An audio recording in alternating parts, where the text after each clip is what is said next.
This is a human research interview for the group celebrations. So let's start.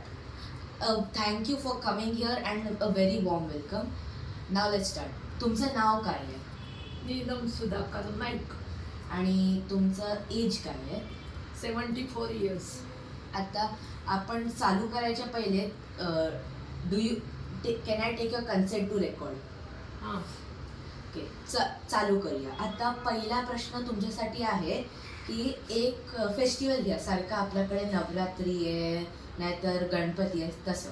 हां, मग आपण गणपती घेऊया.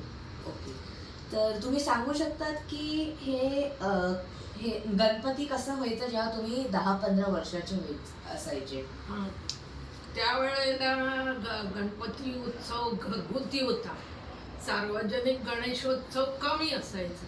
त्याच्यामुळे घरातल्या घरात गणपती उत्सव साजरा व्हायचा, पण प्रत्येक घरात साजरा व्हायचा.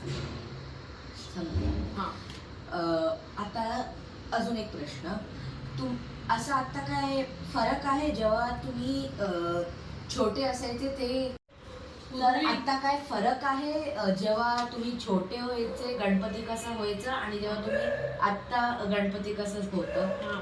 पूर्वी गणपती उत्सव घरातल्या घरात छोट्या प्रमाणात व्हायचा, कारण त्यावेळेला आर्थिक परिस्थिती चांगली नसल्यामुळे छोट्या प्रमाणात साजरा व्हायचा. पण आता मोठ्या प्रमाणात होतो. सगळ्या लोकांना बोलावून मोठ्या प्रमाणात साजरा होतो. आणि मुख्य म्हणजे सार्वजनिक गणेशोत्सव खूपच वाढलेले आहे. हा फरक आहे. ठीक आहे. आता चौथा प्रश्न, आता गणपतीमध्ये तुम्ही काय जेवण बनवतात? हा, पूर्वी का आता गणपतीला 21 मोदकांचा नैवेद्य दाखवला जातो आणि डाळ भात, 2 भाज्या, पापड, कोशिंबीर वगैरे असं सगळं जेवण त्याचा नैवेद्य दाखवलं जातो.